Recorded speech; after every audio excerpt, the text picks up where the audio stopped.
electric piece of shit sitting on the back of a pickup. This is your sign to never get in an electric car. Detroit is under pressure in China, and that for the same reasons they're losing in China, they could very easily lose globally.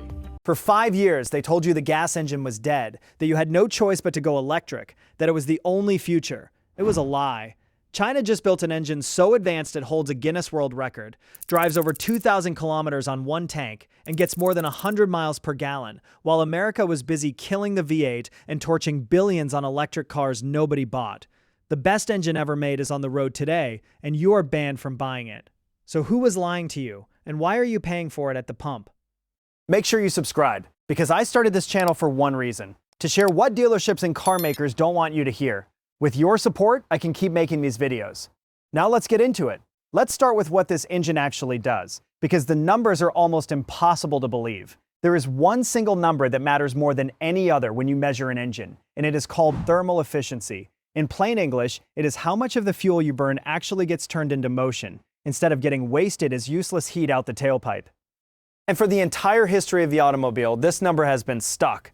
The best engines Toyota and Honda ever built, the absolute gold standard of the whole industry, topped out at around 40, maybe 41%. American engines were usually worse than that.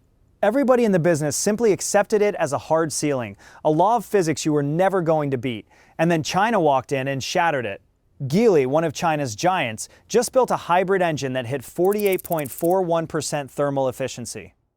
And they did not just claim that number on a slide at a press conference. They had it independently certified by Guinness World Records so that nobody on Earth could call them a liar, and they paired it with a claimed fuel economy of over 100 miles per gallon. Chery, another Chinese automaker, is claiming an even higher number, over 48.5%, from a new engine they built by squeezing the fuel and air to more than double the pressure of a normal engine and capturing heat that every other motor on Earth just wastes. And BYD, the same company that already knocked Tesla off its throne, built a small engine that hit 46% and paired it with a battery to create a car that can travel over 2,100 kilometers on one tank and one charge, while burning as little as 2.5 liters of fuel every 100 kilometers. Let me translate that into something you can actually feel standing at the pump. That is a normal family sedan pulling the equivalent of over 100 miles per gallon. Picture your own truck or your own SUV right now, guzzling expensive fuel every single week. Now picture a car sitting right next to it that goes twice as far on half the fuel. That is not a nice little improvement. That is a full generational leap.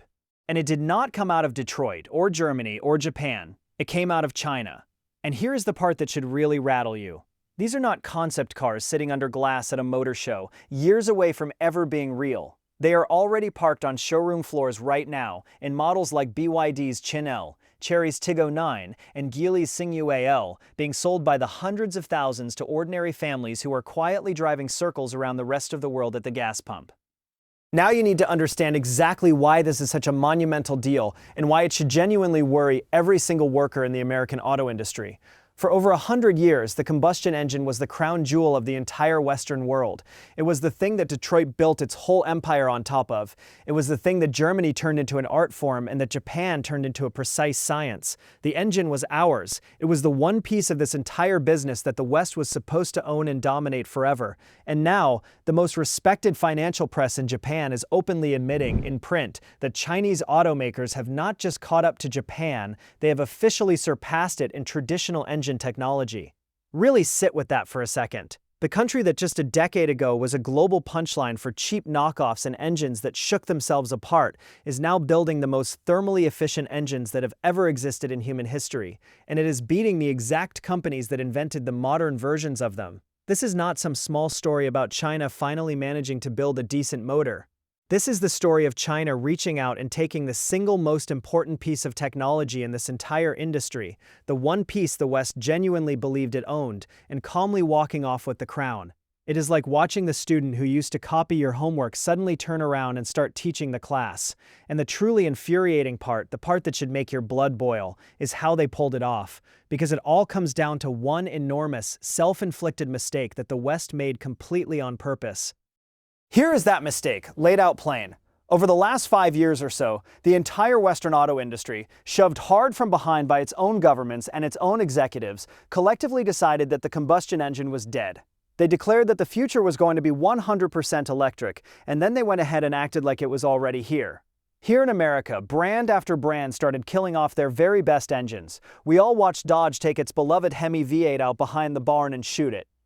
We watched company after company stand up on stage and proudly announce they were going all electric by some arbitrary date on a calendar. They poured tens of billions of dollars into electric cars that, as we all found out the hard way, regular working buyers were simply not ready to line up and purchase. Ford alone bled somewhere in the neighborhood of $5 billion a year on its electric division and had to write down billions more. And critically, all of them stopped investing in the engine because they had fully convinced themselves the engine had no future left in it at all. Now look very closely at what China chose to do with that exact same stretch of time. While the West was busy writing the engine's obituary and setting fire to mountains of money on electric vehicles, China did something genuinely clever. They flat out refused to pick just one lane. They went all in on both at the very same time. They built the single largest electric car industry on the entire planet, and simultaneously, quietly, they kept a small army of brilliant engineers grinding away on the very combustion engine that everyone else had already abandoned for dead. They squeezed the fuel harder than anyone thought was even possible. They found clever ways to capture and reuse the heat that every other engine on Earth simply throws away. And they wired in artificial intelligence that adjusts the engine second by second to the altitude, the humidity, and the temperature in the air around it. So while Detroit was busy carving the engine's tombstone, China was quietly building its masterpiece. And that is precisely how you end up in the nightmare scenario the West is living in right now. It bet everything it had on electric. It lost billions when the buyers refused to show up. And then it looked up from the wreckage to discover that China had quietly won the engine race too. The West did not lose just one race. It lost both of them at the exact same time. So who exactly is to blame for gift wrapping the crown and handing it straight to China? It was not the engineers in Detroit, because those men and women are still some of the most brilliant on the planet. No, the blame lands squarely on the executives up in the glass boardrooms and the politicians writing the rules, the people who decided from the very top down that the engine was finished and that everyone had to march toward electric on their timeline, whether the actual market was ready for it or not. They are the ones who ordered the American companies to stop investing in the one single thing they were still the very best in the world at. And the people who always end up paying for that kind of arrogance are never, ever the executives who caused it. It is the engine plant worker outside Detroit who spent 30 years mastering a real, honest craft, now watching his plant get gutted or converted because some boardroom 2,000 miles away decided that engines were suddenly yesterday's news. Imagine being the best in the world at building something and being told by a man in a suit who has never turned a wrench that the thing you mastered no longer matters, right as a factory in China proves it matters more than ever. It is the entire web of American suppliers and workers built up around the combustion engine, the machine shops, the parts makers, the tool and die guys, all of them now left hanging by a single fraying thread because the people at the top decided their life's work was obsolete. And here is the cruel joke of it. Those same workers were never asked. Nobody in a boardroom or a Capitol building walked up to the man who has built engines for 3 decades and asked him whether the engine still had a future. They just decided it for him, bet his job on it, and got it catastrophically wrong. And here's my honest opinion on all of it. When you start with the best engineers on Earth and a 100-year head start, and you still somehow manage to hand the lead to a country that began with absolutely nothing, that is not bad luck, and it is not some unstoppable force of nature. That is a self-inflicted wound of historic proportions. The West did not get beaten in a fair fight. It walked off the field and forfeited the game. And the hard-working men and women of the American auto industry are the ones now left to clean up a catastrophe that a small handful of people in corner offices created. But believe it or not, the insult does not even stop there. Because there is one final twist in this whole story, and this one hits you, the buyer, directly in the wallet. Here is that final twist, and it is the one that should really get under your skin. This world-beating engine technology, these incredible cars that go twice as far on half the fuel, you cannot even buy them. Not here, not in America. Because of the ongoing trade war and the enormous tariffs that have been slapped on Chinese cars, tariffs that now run north of 100%, effectively doubling the price, these vehicles are locked out of the American market almost entirely. So while a regular family in China, or in Australia, or in parts of Europe can stroll into a showroom and drive home a car that gets over 100 miles per gallon, you are stuck picking from the same overpriced, thirstier, less efficient vehicles that Detroit is still desperately trying to sell you. Really stop and think about what that means every single time you pull up to a gas station and watch those numbers spin faster than the gallons.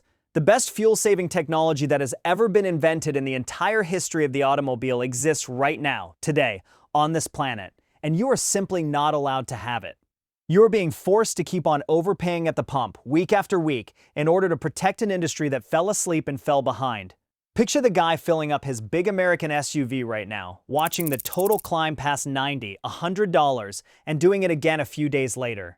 Somewhere on the other side of the planet, a family with the same size car and the same size commute is spending a fraction of that because they got handed the technology and he got handed a tariff. He is not paying more because his car is better. He is paying more because his country's car makers lost a race they were supposed to win and somebody decided he should cover the difference. Now, to be fair, there are some very real reasons to be cautious about Chinese cars.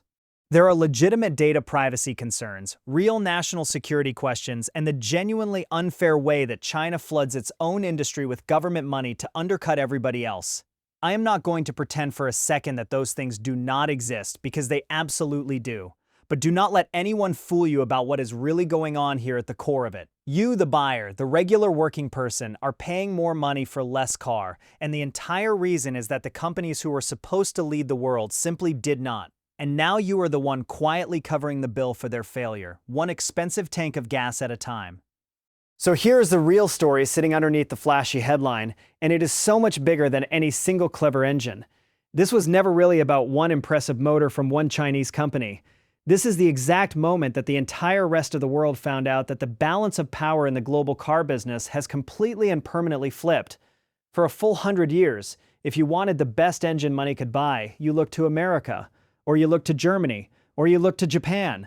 Today, if you want the most advanced, most efficient combustion engine that exists anywhere on the planet, you look to China. Full stop, end of story. They now lead the world in electric cars. They lead the world in batteries. And now they lead the world in the combustion engine too, the one single thing that everyone on Earth just assumed the West would hold on to forever. This is what it actually looks like when a country that got written off as a cheap copycat quietly outworks, outspends, and outthinks the fat, comfortable giants who simply stop paying attention. And the most galling part of all is that the West handed it all over gift-wrapped by standing up on a stage and proudly declaring its own single greatest strength obsolete before the race was anywhere close to finished. That is the part that should be keeping every executive in Detroit wide awake at 3 in the morning. They did not merely lose a lead. They gave away the very thing that made them who they were in the first place, and they may genuinely never get it back. Because in this brutal business, once you fall a full generation behind, clawing your way back up to the front is very nearly impossible. And right on cue, the West is now quietly scrambling to try to undo the entire mess. The very same companies that stood on stage swearing up and down that the engine was dead and buried are suddenly racing to build hybrids all over again, frantically chasing the exact technology that China just perfected, and doing it years too late and billions of dollars behind the curve. That is the true price of blindly following a mandate straight off a cliff, instead of stopping to listen to reality and listening to what the actual buyer wanted all along. So the next time some politician or some slick car executive stands in front of a microphone and tells you that they know precisely what the future holds and that you just need to trust them and quietly go along with it, I want you to remember this exact story. Remember that the last time they were all this confident, they bet the entire American auto industry on it, and China calmly ate their lunch. And do not let anyone tell you this was inevitable, that China was always going to win no matter what. It was not. This was a choice. The West had the talent, the money, the history, and the head start, and it chose to throw all of it away chasing a deadline on a politician's calendar. Every mile that Chinese family drives on a thimble of fuel is a monument to a decision the West did not have to make.